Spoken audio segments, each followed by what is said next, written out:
Good morning সবাইকে। আমি Arpita, অর্পিস dream ওয়ার্ল্ডে তোমাদের সবাইকে জানাই আরও একবার ওয়েলকাম। এখন বাজে সকাল 7:30। এই ঘুম থেকে জাস্ট উঠলাম, উঠে ঘর পুরো ঝাড়টা হয়ে গেছে। তো এখন একটু ছাতু খেয়ে নিচ্ছি। বাবা চলে গেছে বাজার নিয়ে আসতে। আমার ছোট ওরা তো এখনো ঘুম থেকে ওঠেনি। তো আজকে যাবো একটা জায়গায় ঘুরতে, মানে ওই পিকনিকই বলতে পারো। তো ঘরের থেকে খাবার দাবার সব কিছু বানিয়ে নিয়ে যাব। আমরা 4 জনেই যাব, আমি, বাবানের বাবা আর বাবান ছোট, 4 জন মিলে। আমরা তো থাকি নাগাল্যান্ডে, মানে ডিমাপুর। তবে যেই জায়গাটায় ঘুরতে যাব সেটা কিন্তু আসামে পড়েছে। তো সেই জায়গাগুলো তোমাদেরকে দেখাবো। আর আমিও মনে হয় ফার্স্ট টাইমই যাবো ওই দিকটাতে, আগে কখনো যাওয়া হয়নি। এইদিকে মোটামুটি খুব বেশি জায়গা ঘোরা হয়নি, যেহেতু এতদিন বাইক ছিল না। এখন তো বাইকটা চলে এসেছে, মোটামুটি ঘুরতে যেতে পারবো। অন্তত সপ্তাহে না গেলেও মাসে একদিন তো ঘুরতে যেতে পারবো। তো চলো তোমাদেরকে সাথে নিয়ে এখন থেকে ব্লগটা স্টার্ট করছি। এই হচ্ছে আজকে ব্লগটা তোমাদের অনেক ভালো লাগে।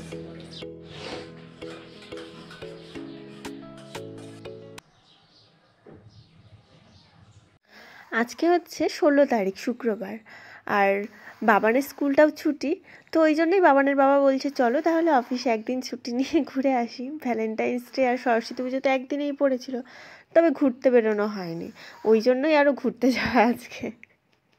ও তো সকালবেলা জিম থেকে এসেই চলে গেছিলো বাজারে, চিকেন নিয়ে এসছে, কারণ রান্নাবান্না করে নিয়ে যাব। ওই যে বললাম, ওইদিকে সেরম দোকান টোকানও নেই, আর কি পাওয়া যায় না পাওয়া যায় সেসব কিছুই জানি না। ওই জন্য বলছে চলো নিয়েই যাব। ওইদিকে বাচ্চারা ওই যে উঠে গেছে, আমি বাবানের বাবাকে সব রেডি করে দিলাম। বলছি তুমি রান্না করো, আমি ছেলেদেরকে ওইদিকে সামলাই, ওদের খাওয়াতে হবে, রেডি করাতে হবে। আমিও রেডি হব, পুজো টুজো দিয়ে রেডি হয়ে যাব। ঘুম থেকে ওঠার পর আজকে আর বেশি কিছু দিইনি, একটু হরলিক্স দিয়েছিলাম। তো এই যে ভাত হয়ে গেছে, সকাল সকাল ভাত খাইয়েই নিয়ে যাব। এখন ছোটোর জন্য সুজি করেছি, তবে সুজিটা এখনও ঠান্ডা হয়নি। ওই বাবারের সঙ্গে একটু একটু যা ভাত খাই 2-1 বার, তাই আর কি খাইয়ে দিব। তো আমার এই যে স্নান কিন্তু হয়ে গেছে, স্নান পুজো সব কমপ্লিট করে নিয়েছি। ওইদিকে বাবানের বাবার রান্নাও কমপ্লিট হয়ে গেছে। ও স্নান করবে, স্নান করে ব্যাস খাওয়া দাওয়া করেই রেডি হয়ে যাব।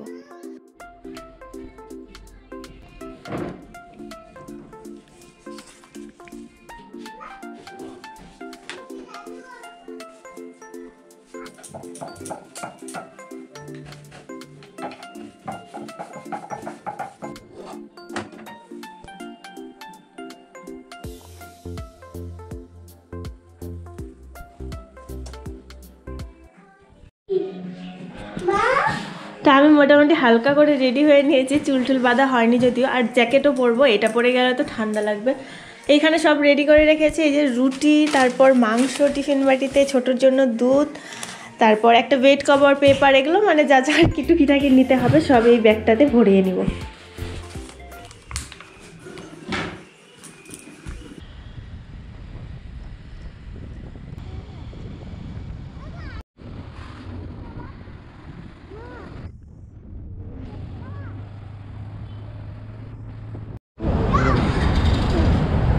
তো হাই করো। হাই করবে না কেন?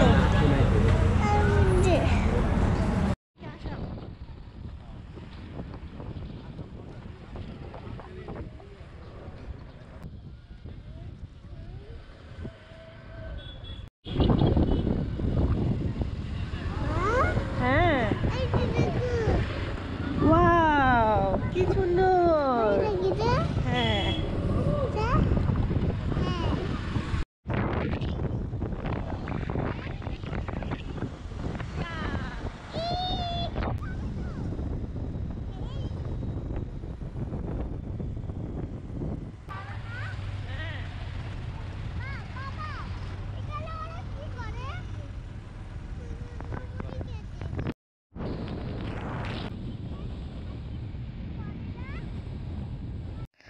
রাস্তার অবস্থা দেখো, এত খারাপ রাস্তার অবস্থা, মানে পুরো রাস্তা জুড়ে কাজ চলছে।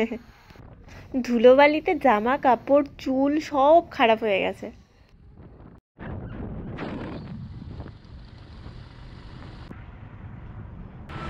এখন আমরা আসামে ঢুকে গেছি, আর রাস্তার অবস্থা খুব একটা ভালো না, অনেকটাই খারাপ। ওই জন্য একটু লেটও হচ্ছে। ছোটর জুতো পড়ে গেছে। এইখান থেকে কিন্তু ভিউটা অসাধারণ লাগছে দেখতে। আর খুব বেশি নেই, আর মনে হয় 10 কিমির মতো যেতে হবে। অসাধারণ জায়গা, চারিদিকে কি সুন্দর জঙ্গল।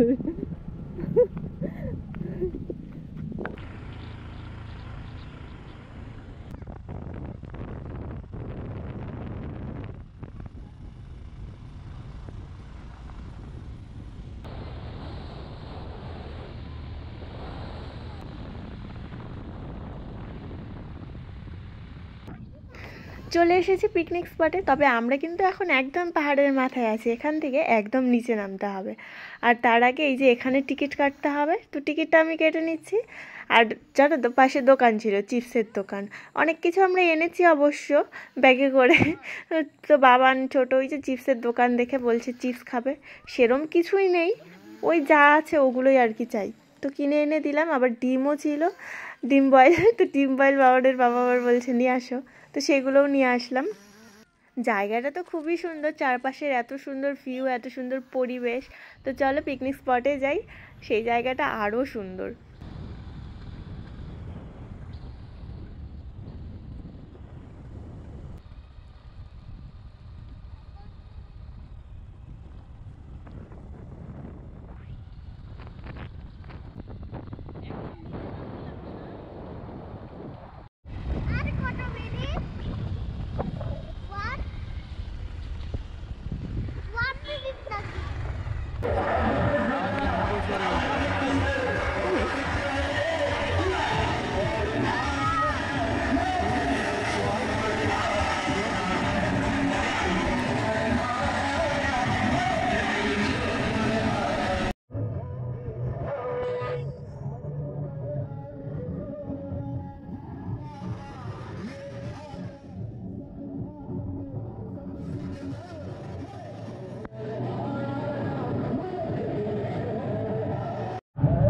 তো এই যে পিকনিক স্পটে পৌঁছে গেলাম, এখন আমরা যাচ্ছি ওয়াটারফলস দেখতে।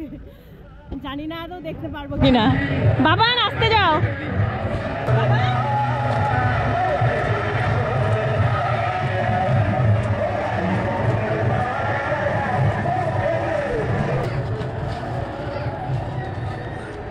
দেখ কত সুন্দর লাগে।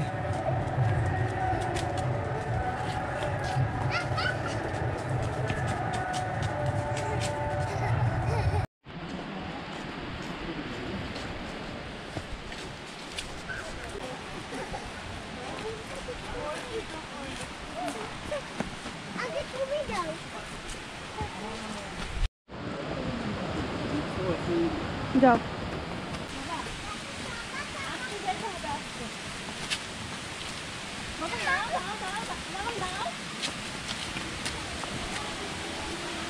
দেখ কি সুন্দর জায়গা।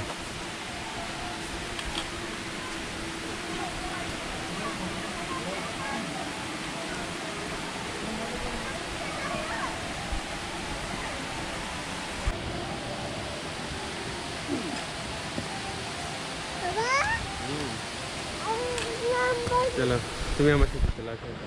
এখান থেকে দেখো ওই যে ওয়াটারফলসটা মোটামুটি দেখা যাচ্ছে। আর যতদূর রাস্তায় এলাম, রাস্তাটা মোটামুটি ঠিকই ছিল, ওপর নিচ মানে ওই আর কি যাই হয়, পাহাড়ের রাস্তা ঠিকই ছিল। তবে এখান থেকে রাস্তাটা একটু ডেঞ্জারাস, মানে সবাই যেতে পারবে না, যদি একটু ভয় থাকে তাহলে তারা কিন্তু আর যেতে পারবে না, এখান থেকেই তারা ঘুরে যাচ্ছে। আমিও ওই দেখো চলে গেছি, আর বাবানের বাবা দাঁড়িয়ে আছে, পরে যাবে, ও ভিডিও করছে ওই জন্য আর কি। ওয়াটারফলসের একদম কাছে চলে এসেছি এখন। তো ওপরে আরও ওঠা যায়, বাবানের বাবা উঠে গেছে, আমাকে এখন ডাকছে চলো ওপরে যাব। তো আমি তো একটু মানে ভয়ও লাগছিল, বাচ্চাদের নিয়ে যাব। তো ও আবার সাহস দিচ্ছে, কিচ্ছু হবে না কিচ্ছু হবে না, চলো অনেক লোক যাচ্ছে, একটু একটু সাহস নিয়ে যাচ্ছি। আসলে যেতে তো ইচ্ছে করছে, ওই দুজন আছে না ওদের জন্যই। তো ব্যাগটা নিয়ে আসিনি, ব্যাগটা নিচেই ওই পাথরের কোনায় রেখে এসেছে বাবানের বাবা। আমি বলছি ব্যাগটায় খাবার দাবার আছে, যদি হারিয়ে যায় কি খাবো বলো তো, এখানে তো দোকানও নেই, সব দোকানে যে কিসের মাংস বিক্রি করছে সে আর বলার মতো না। বাবান তো দেখে বুঝতে পারিনি যে কিসের মাংস, ও দেখেই বলেছে মা খাবো এটা খাবো, ও তো বুঝতে পারিনি মাংস, অন্য কিছু ভেবেছে, মানে কি ভেবেছে আমি সত্যি সেটা জানি না, কিন্তু ও মাংস ভাবেনি।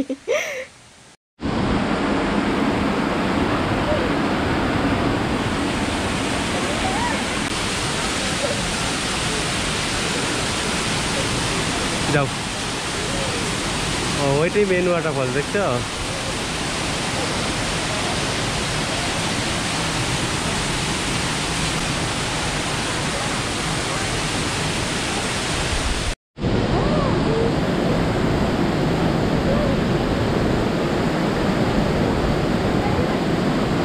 चलो चलो चलो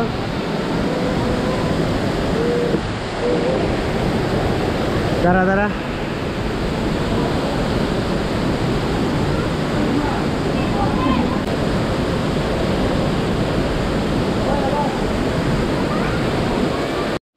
এটা হচ্ছে এই যে মেন ওয়াটারফলস, একদম দেখো উপরে উঠে গেছি। কতটা সাহস ভাবতে পারো, 2 বাচ্চা নিয়ে উঠে গেছি, সাহস মানতে হবে আমাদের, তাই না?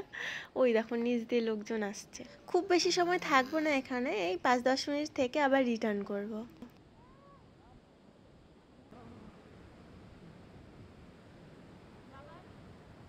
নামাও বাবানরে আগে ঝুলে দাও। আয় আয় নাম, হ্যাঁ এদিকে আয়, হ্যাঁ এখানে এখানে এখানে ওদিকে না, ধরো। ওই যে ওই পাশের পাহাড়টা দেখছো, ওই পাহাড় দিয়েই কিন্তু আমরা এসেছি। ওই ওপর থেকে নিচে নেমেছি, আবার নিচের থেকে হেঁটে হেঁটে সেই ওপরে উঠলাম। হ্যাঁ দিব তোলা ফটো।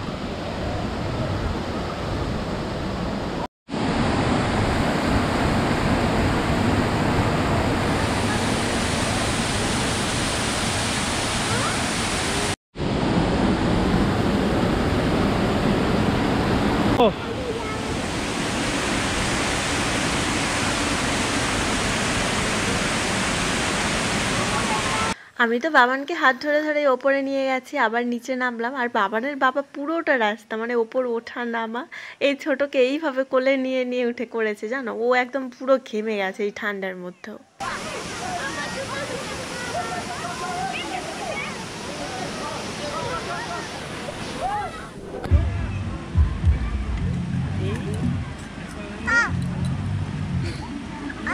তো আমরা উপর থেকে এখন আসলাম, এসে একটা জায়গায় এই যে বেড কভার এনেছিলাম ঘর থেকেই, বেড কভার বিছিয়ে বসলাম। এখন একটু রেস্ট করবো, রেস্ট করে তারপর ওই রুটি মাংস এগুলো তো আছে, আরও এখান থেকেও কিছু নেওয়া হয়েছে, কোল্ড ড্রিঙ্কস চিপস নেওয়া হয়েছে, আর বাবানের বাবা আবার ডিম বয়েল নিয়ে এসছে। তো এগুলো খাওয়া দাওয়া করবো, খাওয়া দাওয়া করে কিছুক্ষণ রেস্ট করে তারপর আবার বেরিয়ে পড়বো। অনেকটা রাস্তা পরে। করো ডান্স করো, ডান্স করো। DJ Rocky, DJ Rocky. এইদিকে যা।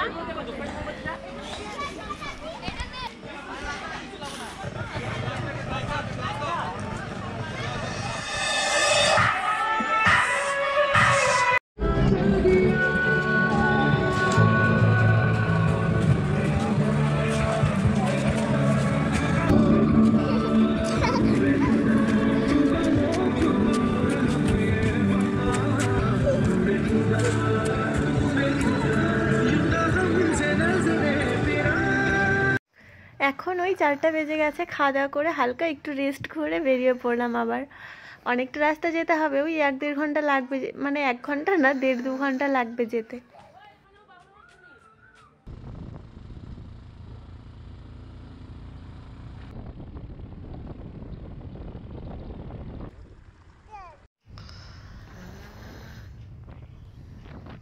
এইদিকে দেখো ছোট বাইকে উঠেই ঘুমিয়ে পড়েছে। দুপুরবেলা তো ওদের ঘুমানোর অভ্যাস, বাবান ছোট দুজনেরই।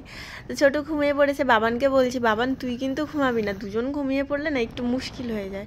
তখন তো আর সামনে বসিয়ে রাখা যায় না বাবানকে, দুজনকেই মিডিলে বসাতে হয়, তখন আমার হয়ে যায় ঝামেলা। বাবানেরও কিন্তু ঘুম পেয়ে গেছে, ওর বাবা বলছে তুই ঘুমাবি না, তোকে বাইক চালানো শেখাবো এখন। ওই 8 ঘন্টার মতো ছোট ঘুমিয়েছে, তারপর না আবার বাবান ঘুমিয়ে পড়েছে। তারপর কি করেছি বলো তো, ওই দেখো ছোটকে সামনে দিয়ে বাবানকে পিছনে নিয়ে নিয়েছি। না হলে ওই যে বললাম না যে খুব অসুবিধা হয়, আর তার মধ্যে রাস্তাটা ভালো হলে সে এক কথা, রাস্তাও খুব খারাপ। আমরা অবশ্য চলে এসেছি ডিমাপুর, মানে ডিমাপুর পৌঁছানোর একটু আগেই বাবান ঘুমিয়ে পড়েছে। এই তো আর 5 মিনিটের মধ্যে ব্যাস ঘরে পৌঁছে যাব।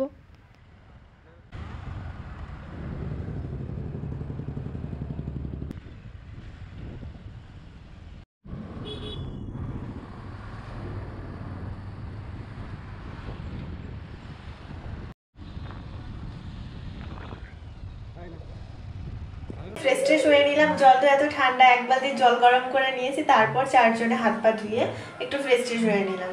বাবানের জন্য বসিয়েছি ম্যাগি, ওর খিদে পেয়ে গেছে, ও তো সেরকম খায়নি, রুটি মাংস খুব একটা খায়নি, অল্প একটু খেয়েছে, ওই জন্য ওকে একটু ম্যাগি করে দিব। আর আমার প্রচণ্ড মাথা যন্ত্রণা করছে সেই ওখান থেকে, মানে ঘোরাটোরা শেষ করে এসে যখন বসেছি তারপর থেকেই মাথা যন্ত্রণা শুরু হয়েছে। তো এখনো মাথা যন্ত্রণাটা কমছে না, এসে একটু মাথায় আগে তেল দিয়ে নিলাম। তো ভাবছি শুয়ে পড়বো এখন, পরে কিছুক্ষণ পর উঠবো, তবে এখন শুয়ে একটু রেস্ট করবো। ওই যে ওই টেবিলে সস আছে, সসটা নিয়ে আসো বাবা।